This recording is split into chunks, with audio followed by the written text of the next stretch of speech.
streaming. There we go. All right. So I talked to Carol the other day, and she actually watches the class recording, which is kind of interesting.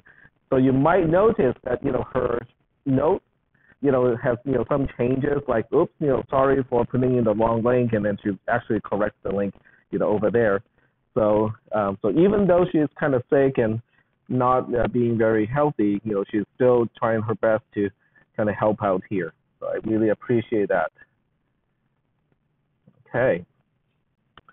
So what we'll do today is I'm going to show you the solution for the homework assignment for this week, because I think this one is starting to get into the part where it's starting to get kind of difficult. Okay. Not going to spend too much time. I will spend some time, but not too much time, because we kind of have to move on to talk about database concepts and how to work with databases. The format of the class, I just want to make it clear first, is during the first part, I want to do the lecture part, where I would do the work, I would demonstrate, I will explain the concepts, but you may not want to do the experiments on your own yet during this time. Okay, if you have any questions, don't hesitate to raise your hand and just ask me, and I can come up with more examples to illustrate those concepts. And then in the second half, the last third of the class, we'll turn it into an open lab, and where I will try to help individual students to my best capability. So that would be the time when you can show me the code that you have been experimenting and go like, okay, I tried this, it doesn't work, why is it not working, and so on. Okay, well, I just want to make it clear, because I know the format of my classes may not be the same as Carol's, because she has a different way of structuring the classes. So this is the way that I would prefer to structure my classes. All right, so let's go ahead and work with the program that you're supposed to turn in by now.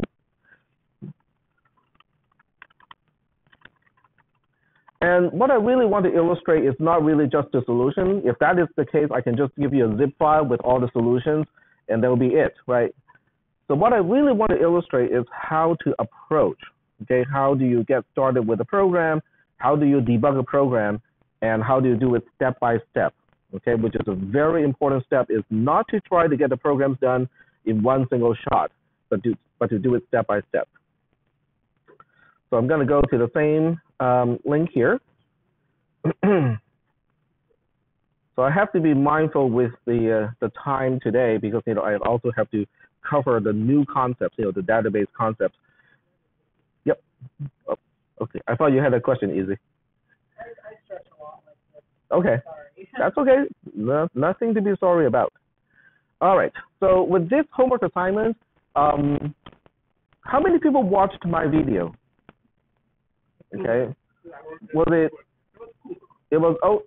helpful? Not helpful? The math part, no? Okay, so what I was trying to build was a universal table printer, right? You just tell me what you need to print, you tell me how many rows, you tell me how many columns, and it will automatically fill up, the whole thing. Okay, hold on. I remember your hand. Yep. Yeah, go ahead. No, my question was, our assignment already had specific place where you were supposed to have the end of the row, right? So instead of 3 columns, we just needed to print where was the semicolon. Okay. Yeah, so that too. Yep, go ahead, Tracy. The one that I talked about, the last 2 that I sent out, where I wrote a function to do kind of like, I was writing a very simple function to begin with, and then I made it more complicated, and then made it even more complicated. So in the end, that particular function can do just about anything you want to do with a table. But it takes parameters, which is not your homework assignment, because your homework assignment does not have parameters. Parameters, okay, so that would be a good thing to kind of talk about too.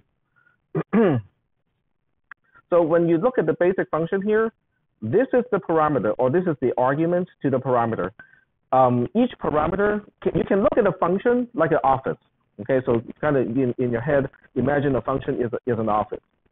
The parameters are the in and out boxes of an office. Is that okay? When you define the function, each inbox has a name, but that name is facing only inward to the office, and only the person inside the office knows the name of those boxes. The person outside of the office can only identify the boxes by, oh, this is the first box, this is the second box, and this is the third box. Are we doing okay so far with that? Okay. And then you have global variables like underscore get. Okay, that's a global variable where every subroutine has access to it. So you can refer to underscore get when you're inside the subroutine. You can also access it from outside of the subroutine. Those are called global variables or super global variables because you don't need to declare global inside the function to access it. So are there any questions about those concepts? Not yet? Okay. So why don't I start with maybe the complicated ones first and then go back to, and then when we have time, we can go back to the easier one. So I'm going to start with this one, which is the more complicated one, the last one, which is that any form? No, string tables. Okay, which one do you think is the hardest? Yes. I think any form is the hardest because I haven't finished it and I do my assignments over and I haven't gotten the string tables yet. Okay. How about other votes? Any form? Okay. Well, we'll take a look. I actually remember going back over and deliberately to look for him and actually seeing him be like, okay, you guys get it right, moving on, and he didn't actually type it. Well, then you have to say no. I'm not getting it. Okay. Ah, okay. I recall that. Okay. So, yeah, go ahead. The notes. Well, that's Carol's notes. Yeah. Uh-huh.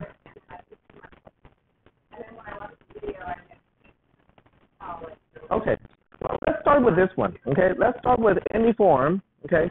And the key part of any form is you want to do the minimal changes to the original code. There's no need to do a lot of changes. So why don't I do this part first? Okay. So we'll copy and paste into my own script. And I suspect that I might have done some of this already last time. So I'm going to go to my own account on arccis.net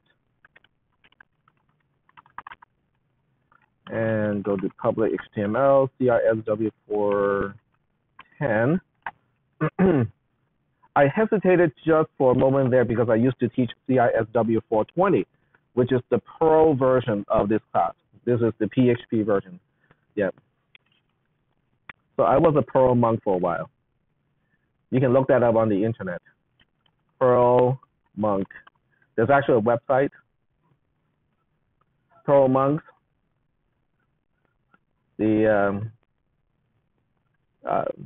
Yeah, it's a website dedicated to Perl programming, but they're pretty hardcore type of programming. All right, so we'll go ahead and copy the program to a file, which I'll call any form. Okay, and do a paste. Oops, like that. Control D. I typed Control D one time too many because of the Band-Aid. So I have to log into the server again, go to my folder, and call any form. There we go. Okay. So now we are inside the any form homework assignment or inside the page that Carol is already supplying.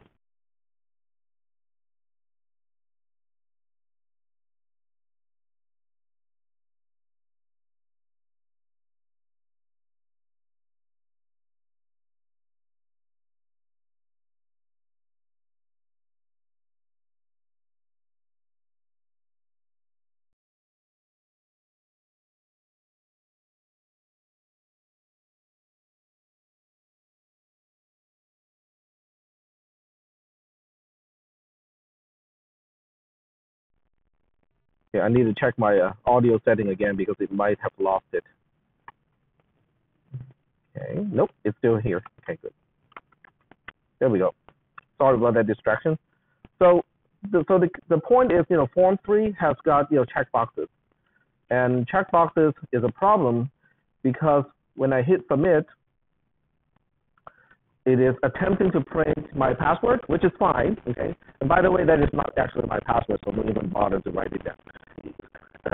Because I know some of you are thinking, hey, I know how to hack into tax accounts now. No, it's not the actual password. What is the password? What is the password? So the password is, what is the password? No, it's not really. But I'm just, kind of pulling your chains here. Okay, so the problem with this approach is when you look at the bottom of the display, let me change the size to, okay, because the back of the class can't really see the bottom of the screen because of the way the screen is positioned. Okay, so you can see animal has a value of array, which is not true because animals should be cat, dog, horse, bird, whatever I clicked. Okay, so the reason why it's printing array here is only because when you print the variable, where the variable itself is an array, that's what print does. Okay, so it just says this is an array, it has got items on its own, but I'm not printing the items here. Is that okay? So what you can do is to go back to the source code, okay, and Carol didn't quite indicate how you're supposed to display content of an array. So you can basically just say, okay, I'm going to do the minimal to show the content of this particular item. So you can choose many ways to do it. However you do it, you need to put some code here. Because now you need to differentiate and say, hey, if the val is an array, I don't want to do this anymore, okay? No matter how you want to print the content of the array, it still means that you have to make a decision at this point and say, if the val is an array, I'm going to go this way. If val is just a normal, ordinary text variable, go the other way. Does that make sense? And every time you need to make a decision like that, you need a conditional statement, which is in the form of if and usually with an else. Is that okay? All right. So we'll say, okay, if blah, blah, blah, we do this, else we do something else.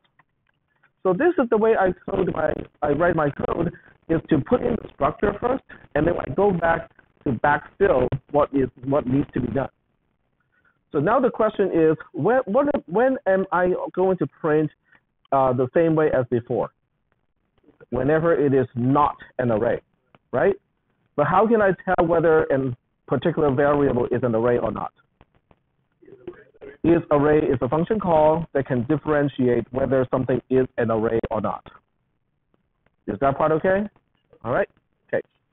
But in this case, I'm looking for the negation of that. So I say not is array, val, like that.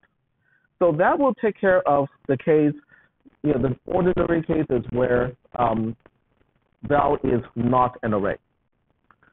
And I would test the program right now. It's not done, but I want to make sure that I did not break anything. And I also want to make sure that anything that is an array is no longer printed now, because that's the expected behavior. Yes? Because to avoid people want step by step, I would say for something in the else, to know that. Okay, that's a good idea. Okay, so what he was suggesting is to put something here so that we can actually tell that we get to the, yeah, that's fine. So we'll say not, okay, is an array and to do. Okay, this is a to do part of the homework assignment. Okay, is that okay? So I don't even indicate what the key is. Okay, oh, fine. Well, it doesn't take that much time to type that, right? Okay, so we'll go ahead and save the file and rerun the script. Oh, wrong part. There we go. Okay, so I'm going to click a few things here and type something in password.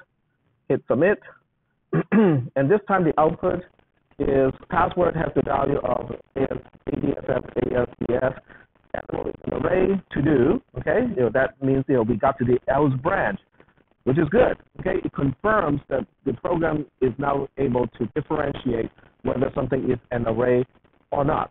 If it is not an array, like password or form3, it is doing the same thing as before, which is also good because that's exactly what I wanted to do. Is that okay? But this is a really important part of programming, is not to make too many changes at once, and then test it first before you make any further changes. Okay? So then we go back to the code and go like, okay, if that part is working, I can now get rid of this line and then say, well, if it is an array, what am I going to do? I want to print the individual items inside the array. Does that make sense? Okay. And how do we do that? How do we print individual items inside an array? We know how to do it already. For each is what we need to do that. Okay. Now you can always use an index and go through the entire array, but this is much more convenient. So this time you use another for each. Okay. But this time, what is supplying the items of the array? Okay, let's see if the rest of the class can figure that out. So what do I want to use as the array supplying the items inside this nested for loop? $val. Okay, val is, how do I know val is an array? Because if I get to here, which is the else branch, that means the condition of the conditional statement has to be false, right? The condition of the conditional statement is val is not an array. What does it mean when val is not an array is false? It's double negation. It means val is in fact an array. So by the time we get to this line here, the next for each loop, we know for sure that val is in fact an array. And if it is an array, we can use for each to get each item out of that array. Is that okay? All right. So let's check that out. So we say, val is my array, and then I'll use item as the individual item. And I'm not going to be too inventive here. I'm just going to copy and paste that print statement that we already have, except this time it's not val anymore. What should I use here? Item. Okay, there we go. And let's save the code. Go back to the page. Pick a few things. Give it some password. Click submit. And now it prints the individual items. And if your code prints this, I'll count it as 100% correct. Is that okay so far?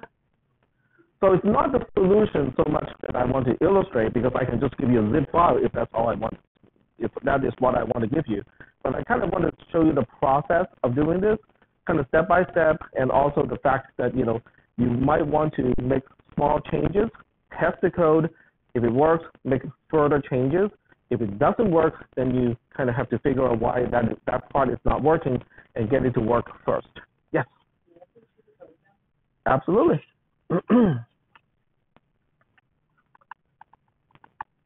Okay, I'm hiding. Ah. Or you can Photoshop me out of it. All right. Is that okay so far? Good? Okay. So I can work on one more. Yes, go ahead.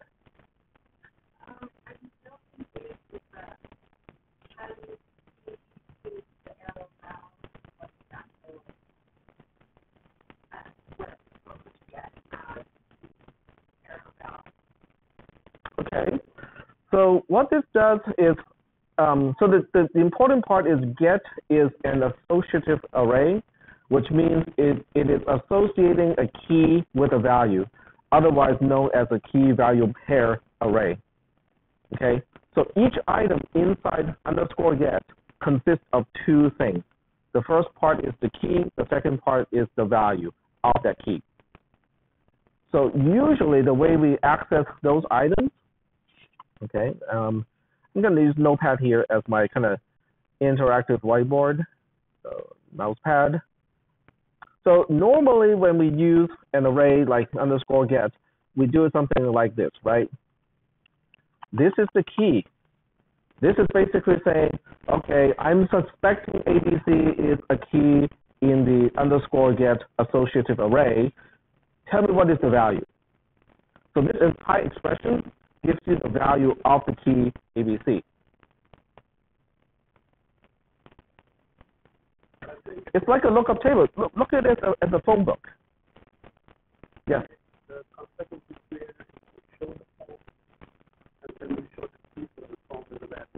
Okay.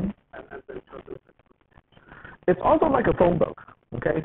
So in a phone book, how do you use a phone book? I think 5 years from now, nobody can answer that question. What is a phone book? Yep.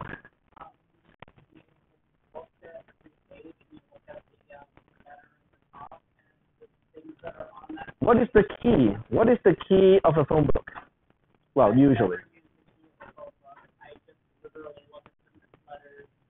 Yes, but the letters correspond to what? To names. Okay, very good. Yes, exactly. Go ahead.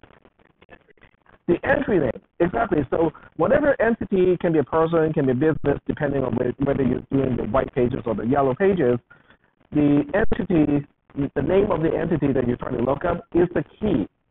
What is the value inside the phone book?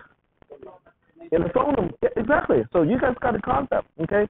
So the key is what you use to search and find something, and then the value is the actual thing that you want to, locate, okay? Because you're not just trying to find out, does this person exist? No, that's not what you're trying to find out. You want to find out the phone number of that person. So the name of the person is the key. The phone number itself is the value. So underscore get is basically a phone book, except you're not storing phone numbers. You're storing all kinds of values. Is that helping? Okay, yeah, go ahead. So I have a question about that. We make a range. That is correct. If we were to do that same thing, key value, we would get key is 0. Yep, indeed. So that's a good segue to the next example. So which other program do you guys want me to illustrate? We have time for one more, and then we have to move on to MySQL and stuff. So pick one. Yep. I just wanted to add about the key variable. Is the key variable called key because it's defined it to be called key? Nope. You can name it. You can name it anything you want. That's what I meant. Yeah. Okay. So getting back to which other homework assignment do you want me to talk about? Pick one that's complex. Yep. The last one. Okay. Can the whole class kind of agree on this one? Sort of. The last one, which is string table. Yep. The last one is in fact a string table. Is that okay? No objections? Okay. So let's go ahead and do this one. Okay, now this one you have to define the function string table in a different file. But that's not going to be a big problem. So we'll copy this.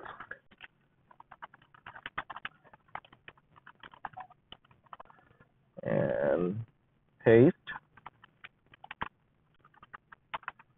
Okay, so you're not supposed to change any code here other than the name of the form, the link itself. Is it already referring to string table? Yep, okay, so that's easy. All right. And the call is to string table itself. So string table is also the name of the function that it is calling. It's supposed to be defined in function file.php. So what is it supposed to do? Can someone tell me what string table is supposed to do? It's supposed to figure out, yeah, go ahead.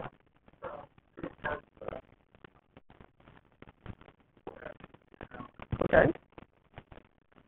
So it's supposed to parse one of these things, right? Okay. All right. So the first thing I'm going to do is to make an empty string table. So it doesn't really do anything, but I want to look at the form and see what it looks like. So we'll go ahead and edit function. Is it function file? .php? With uppercase F or lowercase f? all over. Okay, thank you. So we can recover. We got a few swap files. Okay. Yeah.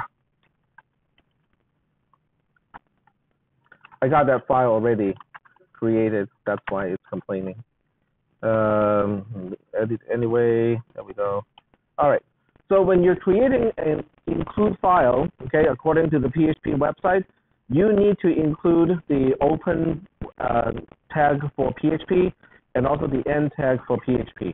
So even though the include itself is from the PHP code already, you still need the nested tag here. So you need to say PHP question, angle bracket. And inside here, now I can define the function. The definition of a function starts with the word function itself. And then this one is supposed to be string table. And I don't have any arguments or parameters. So that's why we just have open and close parentheses with nothing inside.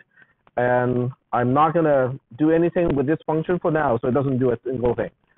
But the script should now work. So I go back to my script here. And this one is called string table .php, and it works okay. Okay, it doesn't do a single thing. For progressive elaboration, have a print statement in your function. Say I'm here, so then you know, okay, my call is correct. Okay, so the suggestion to make a change is to put a print statement just to indicate that the function was indeed called, to verify that the function is called, everything is defined correctly. So that's a good suggestion, is to leave a footprint or leave a trail of breadcrumbs, right, so to speak. Okay, very good. But my purpose is really just to see what the form looks like. Okay, so whenever you click one of these here buttons or submit buttons, the string that is defined in front of it will be quote unquote passed to your script. So your job is to break it apart and print it out as a table. Right? Okay?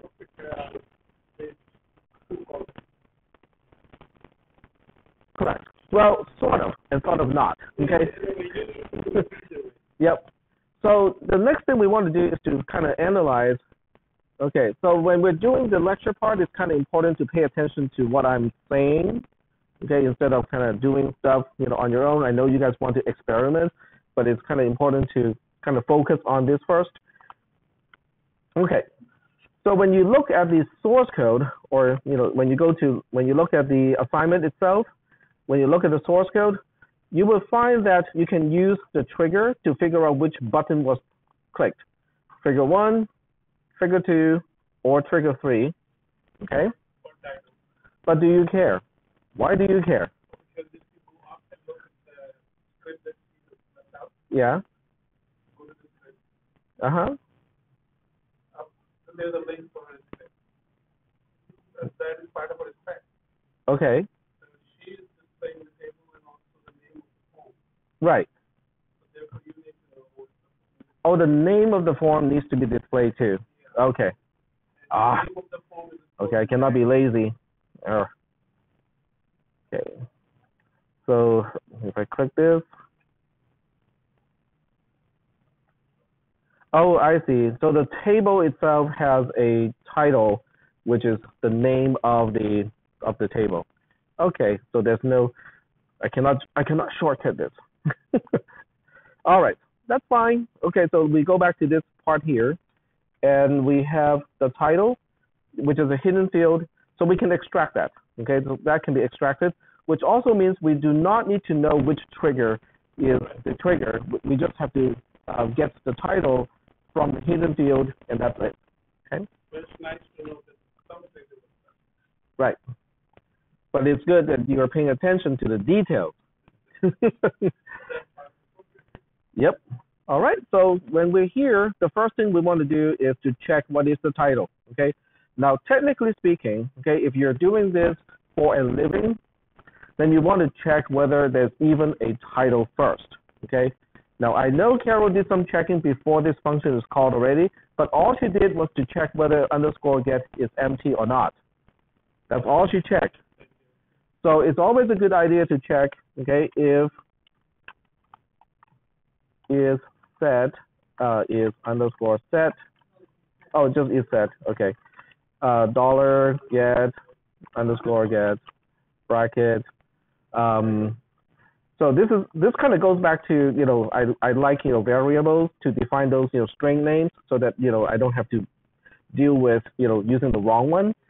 But I can change Carol's code that is not a part of the agreement, because otherwise I would have changed that part too. So it's all consistent. I can use a global here. So it is title, okay?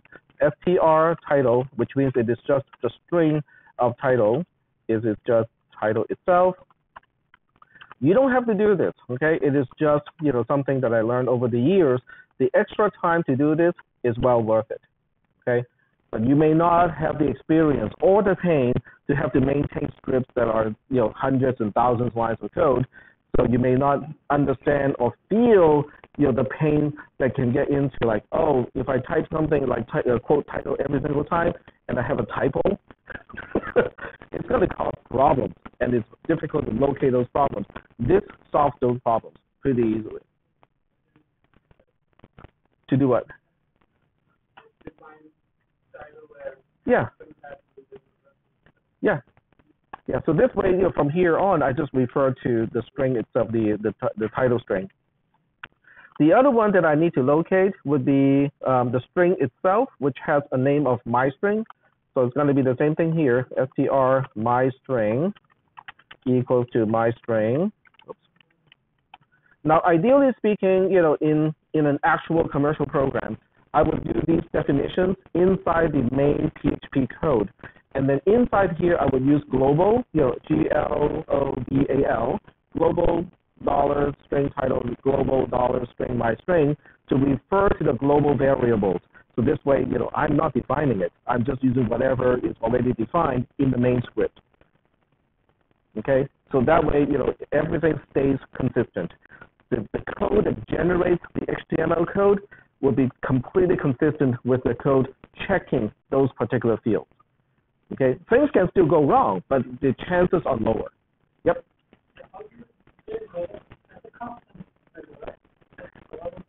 I don't know whether PHP has the concept of constants or not. Yeah, I don't know whether it has the concept of constants. We can look it up, you know, maybe later. Okay, you know, but at this point, I'm just, you know, making sure that I don't have to deal with typos. Okay, if I have to deal with typos, they're all at one place. There's only one place where I can have typos. The other typos I can make, and they will be checked by PHP itself. Okay, all right. So I might as well also check it here, and whoops, is set get dollar myString, because if str myString, okay, let's have a typo here intentionally, okay? Because, you know, typos are bound to happen, okay? There's no way you can write a program without typo mistakes. The question is, how long would it take to catch that? That really is the question, okay? We're going to make mistakes. There will be bugs. The question is, how fast can you locate the bugs, and how well contained are those bugs? Okay, so we'll have typo mistakes, no problem. So when we get to here, it means that the title is here. We also know that myString is defined. Okay, so we'll make some assumptions and say that, you know, okay, maybe the title really is the title, and so on. So when you look at her code, I'm just looking at the style and figure out what I need to use to generate the table itself. So her table has a caption. So she's using caption to indicate the table, and then the table itself has a border of 1 and a class of 2. Okay, so we can do that. So inside here, the first thing we do is to just, you know, generate the code for the table. Okay, so we'll say, well, in fact, we can just kind of copy and paste from here. So we'll copy this portion, paste, and I know the code looks kind of ugly at this point. It's going to be okay. This part needs to be replaced. Okay, So whenever you need to replace a part with a concatenation, well, it doesn't have to be concatenation because I think array indexing can work inside double quotes. I think I demonstrated that last time already, okay? Which is really cool because that means I can just say this and then $str title, close square bracket, and it should work. Now, every time I open a text, I automatically type in the code to close it first. So this way, I don't have to remember later on and say, okay, where am I supposed to put the end tag of this particular element? I always open and then close immediately and then go back to backfill whatever is supposed to go between those things. Are we doing okay so far with this? Well, I think I have written how many lines of code? About 10, 12 lines of code. Time to test it. Okay, because it has some kind of output already, it is a good time to test the code already. So I go to this, the original page, and click this. Okay. Ooh, it complains because I got a typo. Okay. If I do not use this approach and I use, just quote my string and then have a typo, when I use the wrong case, it's not going to give me any notice like this. Okay.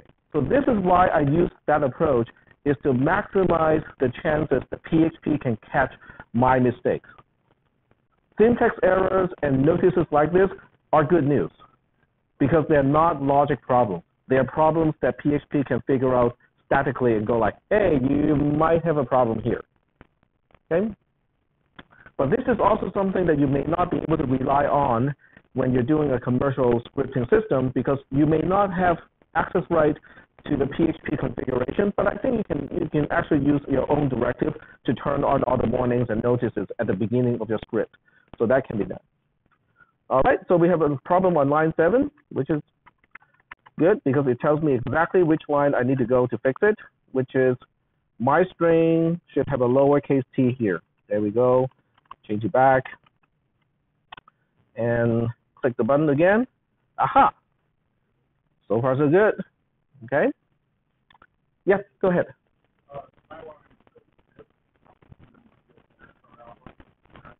Oh, okay. So to replicate her code, let's see.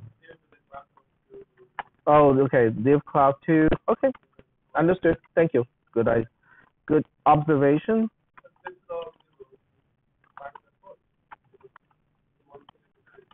Right. Okay. So div class 2. Okay. Div class is 2. And that here. Right. So test it one more time. Okay. There we go. So we got that. Okay, good suggestion. All right, so now we can actually focus on the table. When you look at her output, the tables have rows, and then each row contains the text that are separated by semicolons, and then within a row, those are the words separated by commas. Okay, so this is where structured programming really helps. In other words, you deal with one level of things first, okay, at a time. You don't try to do everything at the same time, okay? And this is also where, depending on your experience and depending on your comfort level, you can use intermediate variables, or you can just use it inside a for each loop without intermediate variables. So I'm going to show you, what I would do, which may or may not be something that you feel comfortable with. So I would just do this, okay? I'm just going to do for each, okay? And the first part is going to be preg split slash semicolon slash quote. And this is going to be, what is that again? My string, there we go, as row string, okay. And then here, I'm just going to say print Now this is not the finished product, so it doesn't have to look nice, okay? So I'm just gonna use row string with a BR ending it. Okay, so it's not the proper use of a table, okay? HTML people will complain and go like, oh no, this is not how you're supposed to use a table. Okay, fine, we'll fix it later. Okay, so this is all I'm gonna do. But you can see that I don't even bother to store the result of p-reg split into a variable first. That's because in a for each statement, you only have to make sure that the first item or the item to the left of as is an array. The result of a p-reg split is an array. So we can just stick it here without using a variable to store that first. Yep. Oh, with a double quote, and it's okay. We'll run the script as it is, okay, and then we'll fix the problem. But very good, okay. Good job noticing there's a problem here. Okay, so I'm going to run the script again, and obviously, is right. Oh no, this is the wrong script. That's Carol's. This is mine. Okay, this is the mine, and it's having a problem. I like these problems because these problems are errors. They're syntax errors, and syntax errors, as far as scripting is concerned, are the easiest problems to solve because they're always there. Your program cannot even run. It tells you which line has a problem. So what is left to do is just to go to that line, read the message carefully, and it says right here, syntax error, unexpected slash, in on line 17. So we go to line 17, and we have a slash here. It says it's unexpected. Well, actually, let's go to line 17. This is line 17. So you can see that the problem, even though the problem is 2 lines ago, the error message reports it as something that is much later. And that's because I forgot 2 things. I forgot to close it here, right? And I forgot a semicolon. But because I forgot to close the double quote, that means the string goes all the way here until it finds the next double quote. Okay? So as far as PHP is concerned, the double quoted string starts from here and it ends here. And then the first thing it notices after that is a less than symbol, which is not a problem because the less than symbol literally means just, oh, is this string less than the next string, the second thing, right? So that's why it's not complaining about the less than symbol. It is complaining about this slash here. It's like, hey, I'm not expecting a slash here. I'm expecting a value here, a string, a function call or something, but definitely not a slash. And that's why it is complaining about that slash. Is that okay? All right, okay. So now that we know what the problem is, and this is also why a syntax highlighting editor can come in handy because you can see the colors are wrong on the following 2 lines if I don't fix this. Okay, so fix this first, run the script again. Okay, and we say create food table. Now we have this. Not quite what I expected because I didn't specify any cells, any rows in the table, but I am expecting apples, bananas, bread, chicken, and beef on the first row, as the first item, because this semicolon is separating this from the next item. The next one will be rice, flour, cookies, cakes, cherries. Okay, so the code is working correctly. It's breaking up the original string into smaller chunks already. Each smaller chunk is a string by itself and have items separated by commas. Are we doing okay so far with this code? The most important part is I'm working on this program step by step. I'm only adding one thing at a time in terms of concepts. Okay, now that this is working, I'm going to use the TR here. Okay, so print. Okay, let me check how she does it. Is there anything special? Nothing special, just TR and okay. So all the TR and the TDs are just ordinary. So we have TR to open, and remember what I said earlier?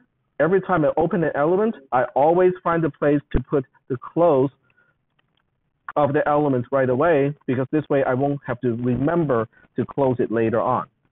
Okay, this is a technique that I learned over time, because as your program gets more and more complicated, it gets longer and longer, it becomes increasingly difficult to find the close of something that you opened like 20 lines and a few days earlier.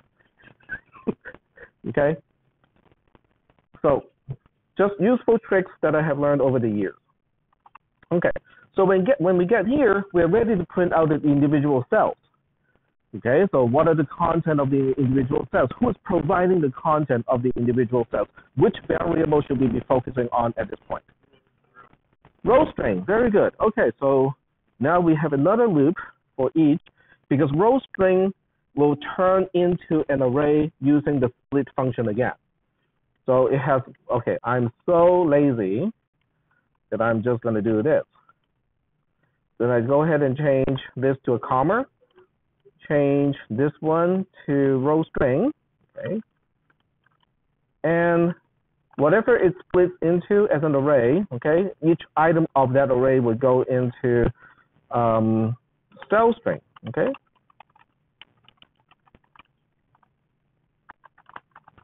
Is that okay? But you see that every time I type a for each, even though I don't know what to put inside the loop, I open and close the braces anyway. Because this way, there's a home for the code that I'm going to write. Is that okay so far? So far so good? All right. So at this point, I'm fairly sure that it's going to do it. So we'll go ahead and say print the cells, which starts with a TD, and then cell string for the content of a particular cell, and then close the TD over here, and that should be it. Okay? Are we doing okay so far with this code? All right, so let's go back here, try it one more time, and there we have it. We'll try the other ones. Remember, you got to try the other ones too. And they all seem to be working. Is that okay? Are there any questions about the script itself? Let me switch back to the script. Or the process of writing that script. It is the process that I'm more concerned about than the script itself. In other words, I don't want to give you the fish, or I don't want to give you the deep fried fish. I want to give you a fishing rod and a shovel, so that you guys will find out, how to get your bait, how to hook, and how to cast, and how to reel, how to cook, and so on.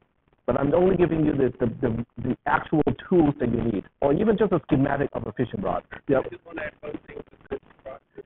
Mm-hmm. Mm-hmm. Depends on the concept. Let's say because all the concepts, some sort of computer CDI file, all that is a string separated by the. You have to figure out what the sender is thinking. Yes. So in other words, a good portion of web scripting has to do with string manipulation. Splitting is one, but there's also a merge.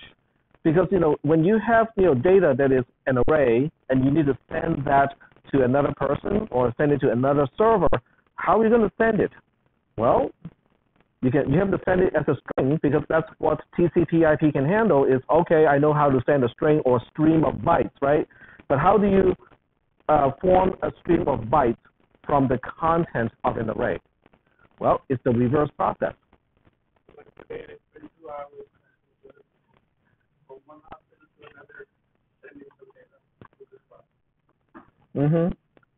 Well, okay, so when you're actually doing this professionally, there are other things to help you. It's called, okay, I'm trying to remember, not Ajax, it is a JavaScript encapsulation thing. Huh? No. It's, it's so close. It's right at the tip of my tongue, and I cannot remember the term for that. Okay, let me look it up because I think it's really relevant to this class. It is more advanced than the things that we are talking about right now. But for some of you, you might find it useful. So it's JavaScript object encapsulation. And I think we should be able to find it here. Huh? Yes, JSON, that's it. Okay, good job. JSON, not JASON, okay? It's not a horror movie character.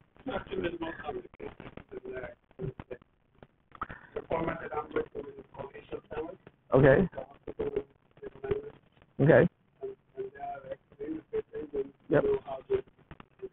Okay, but for the rest of the class, this is something that you might need to look into, like, not in this class, okay? I don't think we will deal with JSON in this class. And another one, another way to encapsulate the data into text is called XML, okay? You guys know XML, right? I mean, you have been exposed to the term of XML because HTML is really a special version of XML. So these are the container languages that many servers and many programming languages understand already. In other words, you can have something that is structured, okay? It can flatten it into a string. On the other side, the server can take that string and reconstruct the whole structure itself, okay? So it's a very useful library function to utilize in whatever programming language you're dealing with. JavaScript can do this. PHP can do it. Python can do it. Perl has libraries to do this. Okay, so these are the things, not in this class. Okay, in this class we're dealing with just lines with commerce and stuff like that. But when you're actually working in the field, in industry, those are the industrial notations used to transmit data from one source to the sink and back, and so on and so forth. Yep. Yeah, serialization is one way, and then deserialization is the other way. Yep, it is very useful because once you understand this technique, you can send a text message with a JSON string or with an small XML file, and then the other side receiving that text, which is nothing more than a huge string, can reconstruct the entire structure itself, which can be used to represent anything from molecules in chemistry to tree concepts in computer science to whatever you need to represent. Yes, go ahead. Yeah, I'm using XML. How it's sending Angular JavaScript and then using JSON, so it looks like something that you want to learn and use it. Well, not in this class. Not in this class, but I'm just giving you an idea of, Yep, go ahead. I read it from your video. So you were showing bunch of names that you wanted to put them in 3 columns, right? Mm-hmm. You were showing that you could underscore dash. Mm-hmm. But if you were showing someone content of what you receive, you did not receive it with that. So you should be showing. The underscore is basically a placeholder to print enough space cells in a table to fill it up. Actually, I just saw something interesting because for the main time programming, if I have some unprintable characters, that would work. So I decided to have text value. Okay. And that's the demand. Alrighty. Okay, well, that's good to know, but let's kind of focus on this new homework assignment. So that took exactly 1 hour. So we have 1 hour to talk about MySQL and what to do with this homework assignment. So this is the time when you really have no choice but to learn how to use the command line interface. So for some of you, who might be avoiding the command line interface, this is the place where you really can't avoid it any further. Okay, you really have to use PuTTY or SSH to log in, depending on whether you're Windows-based or Mac OS X based. Yep, go ahead. I just wanted to briefly recommend that anybody who does and wind up struggling with the command line interface, they will be able to learn all the commands that would be necessary for web development if they take the basic Linux course that's available here at ARC. Mm-hmm. Because when you're using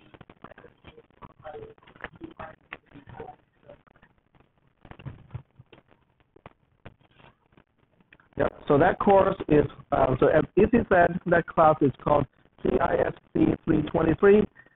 It is the first of two classes. This is the beginning class. There's an intermediate class as well for how to use Linux. So it briefly goes into administration, but not a whole lot. But you will learn, all the usual basic, command line stuff, and even some scripting using Bash. So it's a very useful class as a companion to this class. But it's not required. Okay, there's no prerequisite, to take that class first, even though I would say there should be one. Yep. I thought it was the one, the PhD admin, right? Okay. So for that one, I do have an opinion. You may or may not have PHP. What is it again? PHP admin, because that may not be installed on the server. So if you have 100% control over the server, yes, that's a really neat environment to use. But I just drop everything. I just drop down to command line, interface, because that's the lowest common denominator. You can always count on this. If all fails, this you can count on. Okay, so that makes you more adaptive, because you don't have to go into a job or a consulting job with a contract, and you don't tell your client and say, oh, in order for me to work, you need to install this, that, and that. That doesn't work in real world. It might still work in the class. You can tell me, oh, Tacky, I would really appreciate it if you can install this. I might do that, but when you're working in the real world for money, your employer or whoever is is employing you as a contractor may not do that for various reasons. It's not even that they don't want to help you. It may be for security issues. Okay, it may be for many other issues that they do not want to install the modules that you want to install.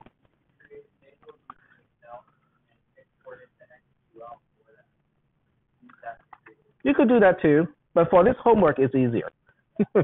So let's see what we need to do for this homework. So for this homework, the first step you need to do is to create a table called main content using the following MySQL commands. Okay, so just this sentence itself is only making use of mostly English words, with the exception of main content, which is the name of a table, and MySQL, which is the name of a product. But table in this case has a special meaning, because most of you came from an HTML background, which has a special meaning for the word table. It is a certain element in HTML, right? This has nothing to do with that. Okay? This table is really just a construct in the database. So it is really helpful. For this part, I'm not going to use a document camera because it's pretty simple, and if you guys want to take a picture, that's fine. Okay, so when you're dealing with a database, okay, so database, an installation of a database, let's say that's the top level container. So inside the database, okay, server, fine. It is the biggest container on the outside. The first level of content or the first level of container is called a database. So a database server can maintain multiple databases, okay? And on the server, on arccis.net, each one of you has your own database where you can sign in using your own student ID, your own name. Okay, your username is what you use, and then the password is your student ID. Okay? So I will show you guys how to use the command line to do it. Inside the database, there are tables.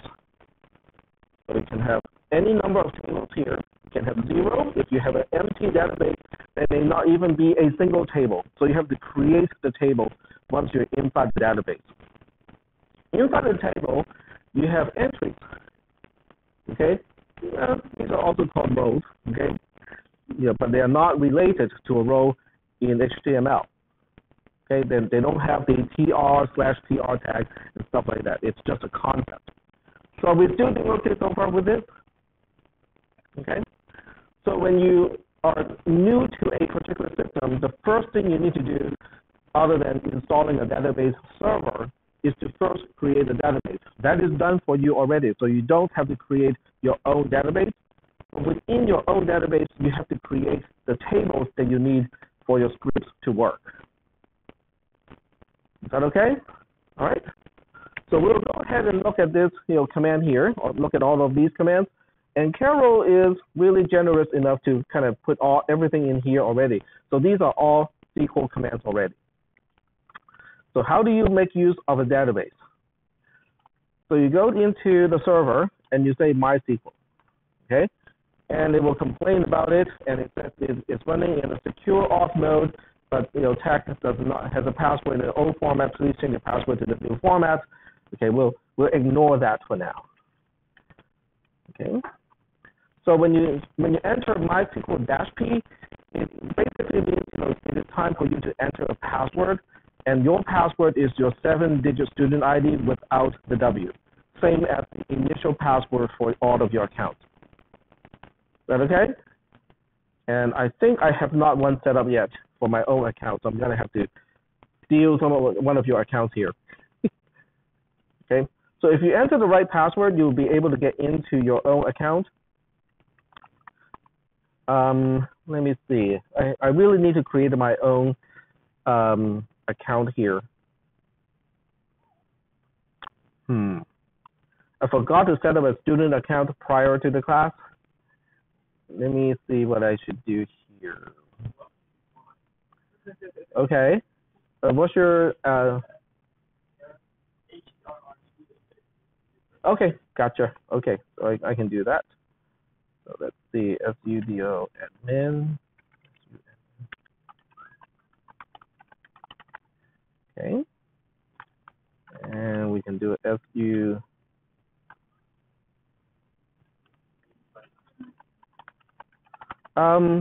Did you change your password?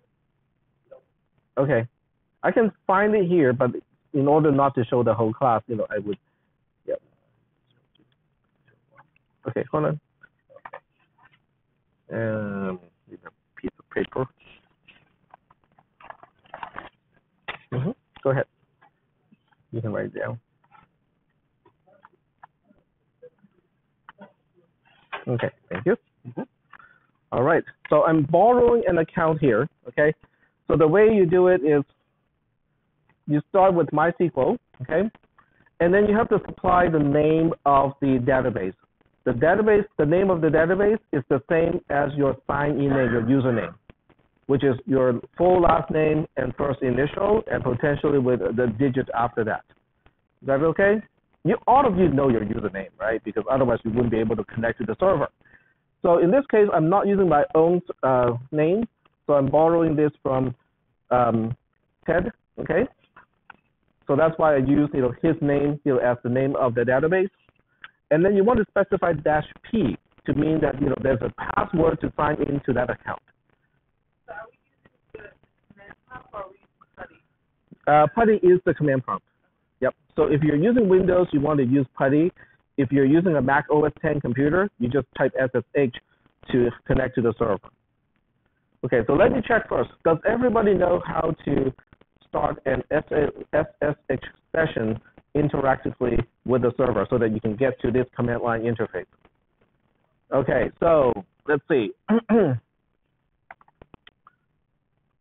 Okay, so I'm just thinking, what is the best way to get there? Nope, ARCCIS. So,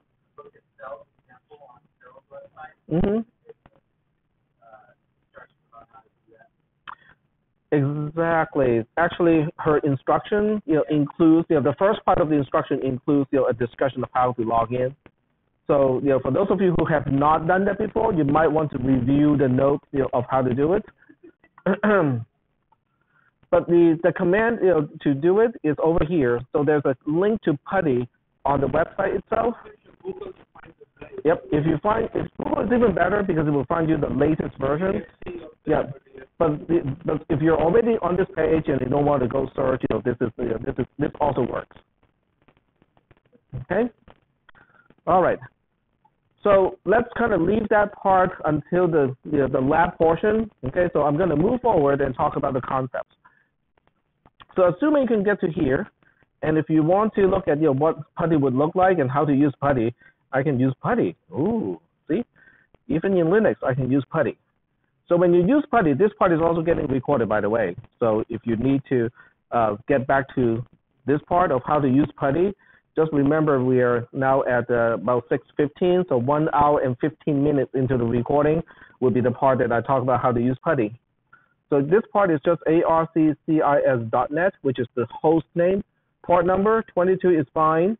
You don't have to specify anything else, okay? You just click open. The first time you go to a particular server, you will get this security alert. It is normal, okay? It doesn't mean that, there's a malicious content or anything like that, or anyone's trying to hack into your system. It simply says that this is the first time this particular computer or installation of PuTTY is going to this website. It just wants to double check whether everything is okay or not, okay? So in this case, I'm going to click accept, and you will be given this prompt, log in as, okay? So you just log in as whatever account name you have, and then type in the password, and you're in. And you notice that this is almost exactly the same as what I see here, except it doesn't have the color highlighting and stuff like that.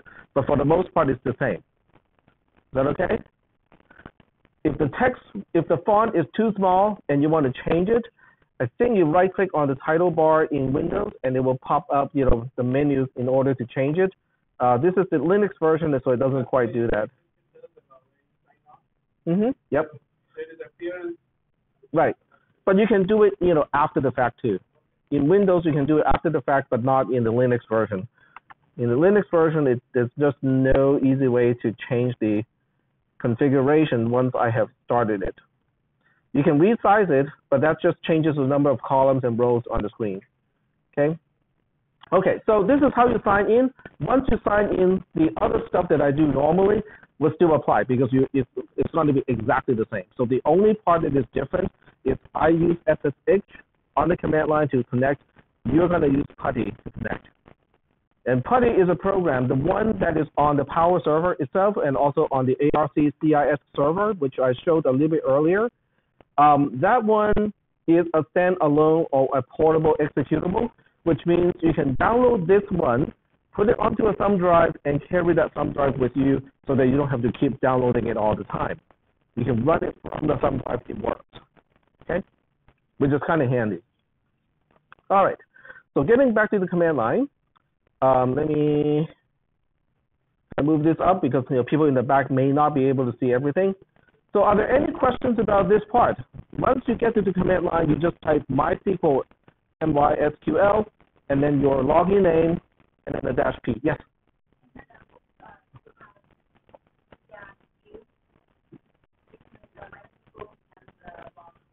Oh, that's correct. I would need that, but you would not. The -U is basically specifying the user. So in this case, since I am not logging in as HERT, so if I do not use -U HERT, then it won't work for me. But for you guys, it is actually optional because all of you are going to be logging in as you, which means that part is implicit already. You put it in, it doesn't harm anything. It allows you to switch to a different user than your default, the user account that you sign in as. Okay, so that's a good point. So the second one, okay, so let me highlight this part here. This specifies who you are. This one specifies the name of the database, which turns out to be the same the way we set up the server. It's last name with a first initial. Same as your login name. So whatever you use to use WinSCP to copy the files over is whatever you use here. Okay, so you press the enter key, it will ask me to enter the password. So this is the password here. And you guys just have to enter your 7-digit student ID. And once you sign in, this is what you will see. You don't see, go ahead. Mine, it says the same database, but instead of having a name, mine says none. Yours says what? None. None.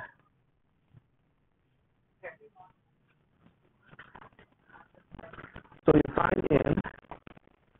Right. Mm-hmm.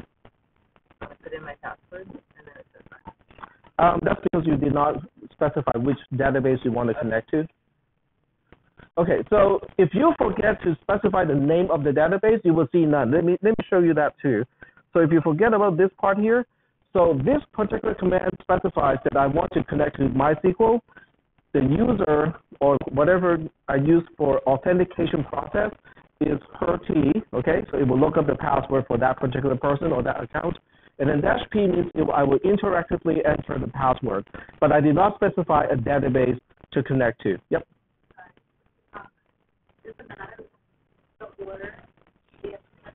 Okay, so that's a, for the most part, no, but you don't want to put anything after the -p because whatever you put after the -p is a part of the password, or it can be interpreted as a part of the password. So you want to put the -p as the very last thing, but between this, you can specify the name of the database here, and it will still connect to that particular database. But I want to demonstrate what happens when you just specify this without specifying which database you're connecting to. So you will see none. It's okay, if you want to back out, which means quit, QUIT would get you out of the client, or Control D would also get you out of the client as well. But instead of getting out of it, there's an easy way to fix the problem. You just say connect and then the name of the database, which in this case is -t, and now I'm, connected to the database again. Yep. If you realize it after the fact, you wanted to find your table, how do you use the table? Drop table. Yep. So, all right. So we are in the database right now, and you have to remember to differentiate the prompt. This is the system prompt. This is the prompt that you will see when you first sign in to the server, okay?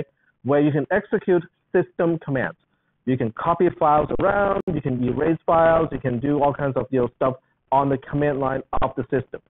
Once you type this command successfully and you sign in with the right password and you see this particular prompt here, it means this is the MySQL prompt. It is ready to accept SQL statements. So at this point, if you try to enter a Linux command, it is not going to work. Is that okay? So it's important to pay attention what the prompt is before you try to do something, because you have to be at the right prompt in order to do something. Another tip that might be helpful, PuTTY allows you to open up as many connections as you want, which is really handy. So that means you can open up 4, 5, 20 PuTTY sessions to the server so that you can use one to get into the database, use another one to test the scripts, use yet another one to do file management and whatnot, and use yet another one to look at the man pages and so on. Okay, so you can open up as many PuTTY sessions as you want, and so that you can have multiple views of the system at the same time. Is that okay? All right, so they're kind of handy features to have. Okay, so what we'll do is to know whether you have tables or not, you can say show tables, and right now it says empty set. Okay, so for those of you who have not taken a class in set theory, it means there are no tables. Okay, which is okay. This is the default state of your database. Your database does not start with any table. So it's time to create a table. The syntax to create a table is kind of difficult. Well, I wouldn't say it's too difficult, but it is kind of tedious. So instead of doing that, you just copy this line. Okay, so we copy, go back here and paste. If you're using PuTTY, right-click is paste. Okay, so I'll say that one more time. When you're in PuTTY, you select and copy text from a source, and you want to paste it inside PuTTY, you do a right-click. Is that okay? All right. So I have just right-clicked the command, which is kind of long and tedious. This is not a cisw410 class. Some of you are taking Iraj CISP 350, so you would be more comfortable in that class to use these commands. But this is the command to create a table, which means you're now creating a single table inside the database, and you're specifying what the columns are in that particular table. So in this case, we have a column called content_ID. That's one identifier of a column. The next column is title, and then the next column is author, and that's it. Oh, there's the last one. Last one is created, and also content. So these are the columns of that particular table. Are we still doing okay so far with the kind of brief explanation? Okay. Yep. Go ahead.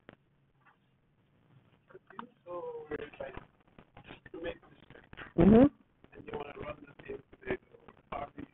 Okay, so let's check. Okay, now if I enter something incorrectly and the command itself does not work, it would not have told me the query okay. It would have complained. Right, but I do want to emphasize that if the query did not come back okay, it means the command did not execute, and so nothing should be done. So let's say I ran this, and the next time I go like, I want to run this again, or I want to find out whether the table is here already. Okay. So the way to do that is to say show tables, and with a semicolon at the end. And now it says, oh, we got one table now. Okay, we already have a table called main content. And I think describe will tell you what the table has. So I can say describe main content. And it tells you that this particular table has got 5 fields. The first one is an integer. The second one is a string, basically. Varchar is a string. Author is a string. Created is a date. And then content is just plain text, which is not the same thing as string because it is kind of bulk. And you don't have to worry about the rest. Okay. So let's say you did not do it correctly. You missed a field or something, and you want to start from scratch. Okay. You can say drop table. Drop table main. What was the name? Content. There we go. Okay. But before you do this, you have to think about it first, because if you say drop table, it will destroy everything already stored in that table. Okay, so use this one carefully. Okay, so let's try it. I don't have anything in the table. So once it is done, and if I say show tables again, now it is empty again, because I just deleted the entire table. Are we doing okay so far? Yes, go ahead. Say that one more time.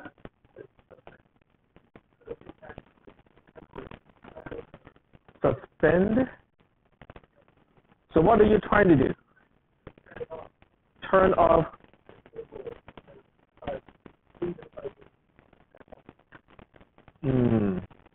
Not quite sure I understand what you want to do. So do you want to just kind of like suspend the session interacting with the database? You cannot turn the table off. Do you want to hide the table and not make it available? Is that what you want to do? Well, the table is always there. And right now, even though the database, okay, well, earlier when the table was here, but I haven't written a single script to interact with that table. So from the web perspective, nobody really has access to that table through the web interface. So you're safe. Is that okay? Is that your concern? Okay. So are there any questions at this point about using the MySQL client to interact with the database? Yeah, go ahead. Go ahead.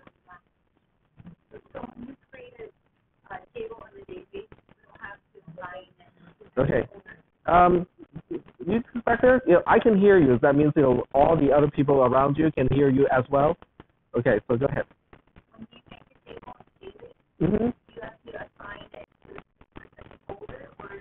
No, it is not in a folder. So that's a very good question. I'm glad you asked the question.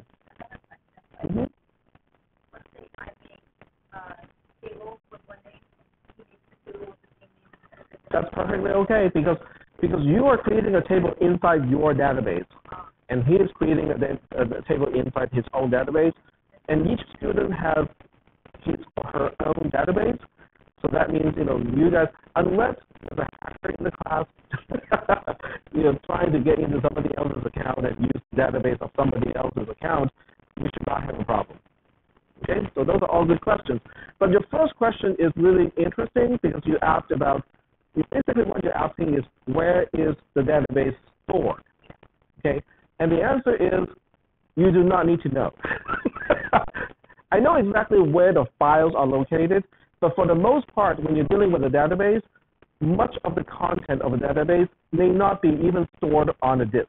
It can just be sitting in memory somewhere. So I still access it somehow, and I don't know where it is. Correct. They have the name of my table. Yep. And it is persistent as well. So after you log out of MySQL here, you log back in, everything is still here. Yep. So there are two, okay, just hold on one second. So there are two shells, so to speak. One is, okay, so if you look at it, it's kind of nested in a way. So when you first sign in using PuTTY, you are in a system shell, okay? We call it bash, which stands for born again shell, okay? When you're in bash, you run the command MySQL. That will put you inside another shell that is a MySQL client. So you can back out of this one, go back to the bash shell. You can back out of the bash shell and terminate your PuTTY session, and everything that you have done with your table will still be there. They are not represented as files that you can see. So you don't. So there's nothing you can actually see that would say, okay, this is my table over here, and those are the entries inside the table. You cannot access the content of your database using file operations. So you have to do it you can only access that stuff using either the client, which is MySQL, which is the client, the name of the client program to connect to the database, or you can use PHP scripts to do it. So which is something that we'll also talk about in today's lecture. So those are very good questions. I'm so glad that you asked. And you were about to say something. Yeah. So yep. I know we already beginners, so but wouldn't we should be able to have sub-databases within our database, like groups? No, you cannot have a database inside a database. Databases and tables do not nest. So like you said, in the PowerShell. Well, potentially, yeah. So we could have similarly, like one database is, let's say, my membership. And another one is my client table. One set of tables that are associated, one set of programs, and one place. Okay, so that's a good question. So the question is, when you are maintaining multiple websites, okay, or web applications, how do you partition your applications as far as the database is concerned?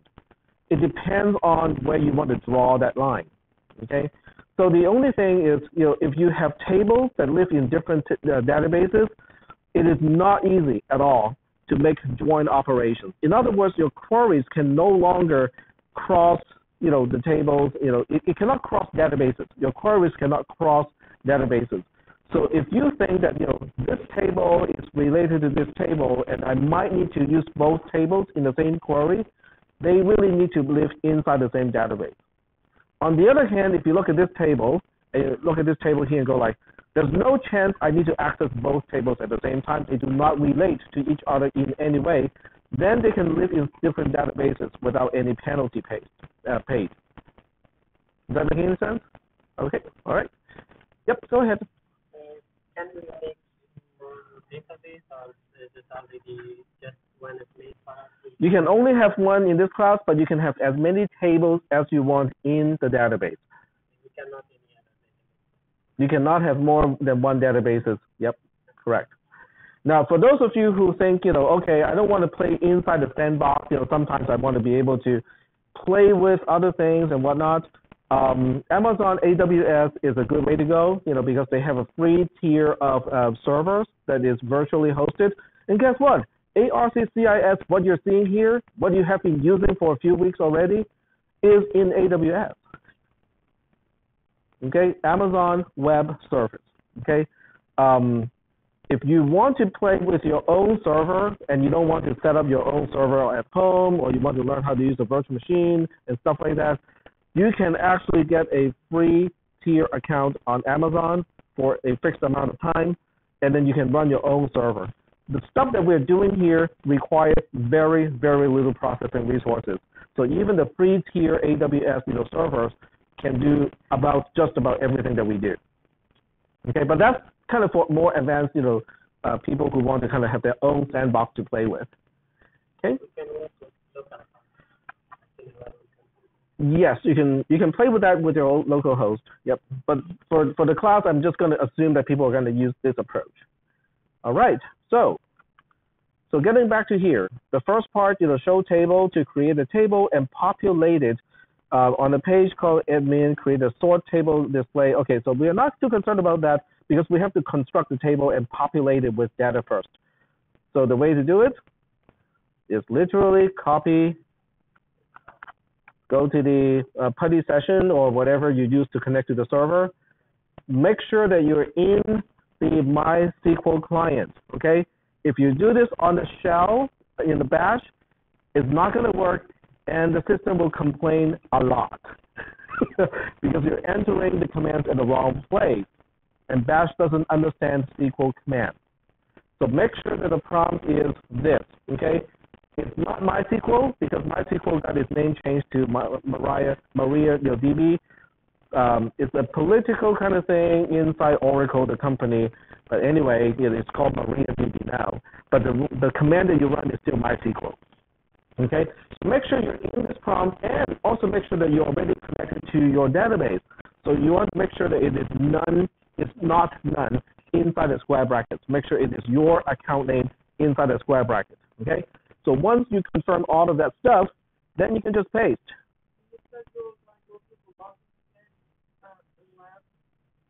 The login? Yes, for the individual, yeah, we can do that. So we are almost done. Okay, so now we have created a whole bunch of items. Okay, I just pasted, the 6 commands into the client of MySQL. Okay, so you can do all this later, and I will come to you to help you guys individually if you encounter problems. Yes, go ahead. It won't paste. It's right click. It's right click in PuTTY. Okay, so let's leave all that stuff until later, okay? Because otherwise, I will have to kind of do this part and interact with individual problems. Okay, so now that we have pasted this stuff, how do I confirm that there's something in the table? Okay, so you can use a select statement, and you have to specify the table, which is main content in this case. And make sure you end with a semicolon at the end. And well, okay, it wrapped around a few just once because the table is really wide, and that's why it wrapped around. But we can see the content. Okay, we can see the content that we have inserted. In other words, at this point, not only do we have a database which is under your name, we have a table which is called main content. We also have 5 rows of data. Okay, 5 rows of data here, and each row is just like a table in HTML. Is separated into columns or the individual cells, and so you can see that content ID is 1 for this row. The title is blog title 1. Author is Ann Smith. Created date is 2017. Well, it's basically today. That's the way that the create or insert correctly is formatted, and then here's the content. So now we have stuff inside the database. If you do anything that is kind of messes up this part, drop the table and then do it again. Okay, you can always drop the table. Is that okay? Now, in the next class, when we actually start to interact and be able to modify the content of a database, I will teach you guys how to back it up. So you can back up the database, so in case something bad happens, you can restore it. Okay, but not today, because right now, what we're concerned about is how do we get started putting something into the database so that your script has something to access and something to display. So are we doing okay so far with that? Yes? It is already installed. Well, okay. Since we're running out of time, I would say it is out of the scope of this class for now. Okay?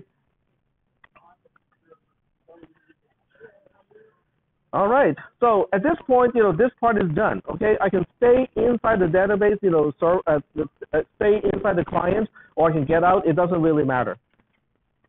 So we want to continue with the homework, right? Okay, so let's go ahead and read the next part of the instruction. Okay, so the instruction here is you want to have a page called admin.php, and you want to create a sortable display of the main content table in the database. Whew, okay, so now we're getting into the really fun part, which is how do we access the database inside a PHP script? Okay. So getting back to this here, let me go to modules. And there's a lot of stuff that you kind of have to read to get this part done. But I will read with you, so this way we have some idea of how to do it. MySQL topics, this is linked from Carol's website. So if you click on this link, it will bring you to her notes on MySQL related topics. So this is kind of more convenient. I'm trying to group all the links together, under the module. And Ted also has started a document, on linking mostly the YouTube videos. So that's going to be helpful as well because it gives you one centralized catalog of, oh, I need to look up how to do da-da, and it's on that list. So thank you for doing that. All right, so starting and insert, auto-load, update, delete, encrypt, and so on. But what we need to do now is to look into how do we interact with MySQL using PHP, okay? Is that okay? So this is where your content, the content of your web page, can now be quote-unquote dynamic. It depends on what is stored in the database, which is really the whole point of scripting. So the first thing you need to do is to create a link first, using the command called sq mysql i_connect, and then you have to specify the 4 things, which would be the host, the user, the password, and the DB or the name of the database. So do we specify all 4 things using the client? Well, implicitly yes, but explicitly no. So what you need to do is the example. Okay. Okay. This is the old way, this is the new way. So let me see. I don't have, I think I need to create an account first, just so that I can show you guys how to do this. Okay, but I can tell you what you need to put in as host. Put in localhost. In single quotes, put in localhost. And then the user is, okay, let me think about how to do this part without revealing the password of a fellow student. That is the tricky part. I know how to do it. I know how to do this. Okay, so I'm gonna have to, it's doing screen capture right now, and I don't want to interrupt the screen capturing. So I'm gonna turn off the screen for now, just a little bit. I'm not actually turning it off, it's just going to a different channel that is not active. Okay, so let me close that, and we'll say,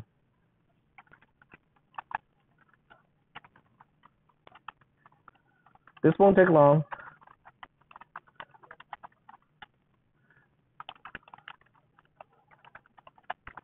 I'm using a function.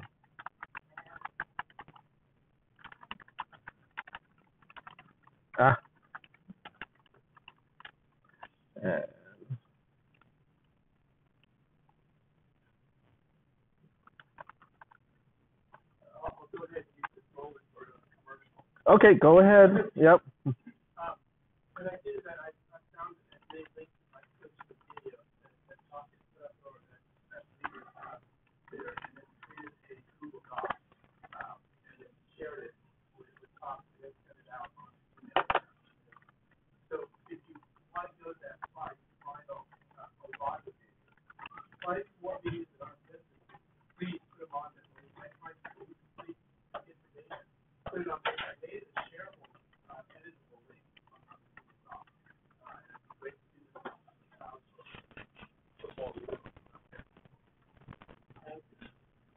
Yep, and because it's a general document, which also means, if somebody wants to reformat the whole thing into a table and do something more fancy, they can do it, right? That's the whole intention. Yep. So it's a good start, and I think, if you guys find extra, links that you think is useful and stuff like that, you can put it over there as well.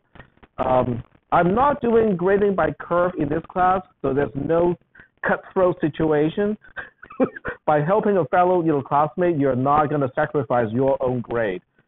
I have to emphasize that because there are schools or universities who intentionally use grade by curve to encourage competition among students to help propel students to the next stage. That is not my intention here, okay? I do not want you guys to be cutthroat and go like, I'm not going to help you because by helping you, I might actually bump my own grade down by 1. Okay, that's not going to happen in this class. All right, so what I did is I used a function called password inside the PHP file called password. So it's going to return the actual password. So this way I can call the function to get the actual password without revealing what the password really is to the rest of the class. Okay? And so now I can use the script, which is suggested here. Okay? So we'll say link equals to MySQL okay, I guess I can just copy the rest. Okay, copy and paste. There we go. Now, in order for this to work, I'm going to have to supply what is host. Host should be localhost, which basically means whatever the server is running, the Apache server is the same machine running the MySQL database. Okay. In general, in most situations, it is going to be localhost for smaller websites. But on the other hand, if you have a really huge website and the database is not only for the web interface, but internally it is used for inventory control and many other sources, it may not be localhost. You may have a different machine that is dedicated to deal with the database. Okay, but in this class, it's localhost. Yep, go ahead. Actually, just a little bit down the screen, you provide the function connect which you're about to do now. Okay. So that the first host, the user, the password you use, function connect DB that she says is used often. Okay. All right. So we'll get to that point. Okay. User is your username. So make sure that you use single quote first. So in my case, if I were a student, I would be Aoyong T. So for the rest of you, in this case, since I'm borrowing the account of somebody else, it is the name of that particular account. So whatever you use to sign into the system is the name that you want to use for user. So this is the trick here. I just used the call to password to get the actual password. So this way, I don't have to reveal it to the rest of the class, but I can kind of show the code as well. And the name of the DB is also the same name as your user. So once you have user defined, you can just say DB is the same, or you can repeat user again inside the call here. But keeping it separate is kind of nice because you know which one is the actual username and which one is the name of the database. Okay. In this class, they are the same, but in general, they are not. Okay. In general, your username would not be the same as the name of the database. Okay. Are there any questions about this code here? Yep.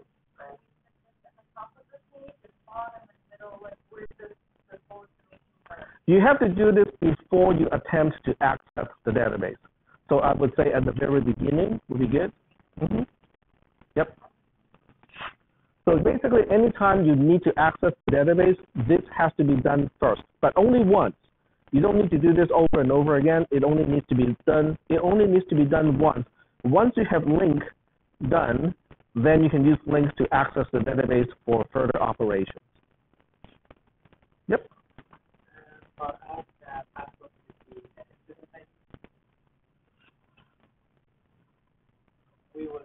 The password is your student ID unless you change it. I don't think you guys have changed that in the database. Yep.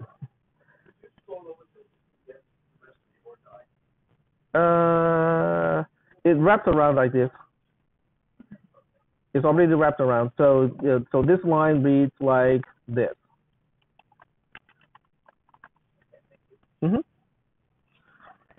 It's a common trick to do it this way. Basically, if it fails to connect, MySQL I_connect will return the value of false. But when you have false on one side of OR, which is a logical operator, it needs to rely on the other side to see whether the entire Boolean operation is true or false. So that means, is not going to execute unless it failed to connect to begin with. If it connects correctly, then whatever the connection is going to be returned as link. Yep. That's a difficult curve.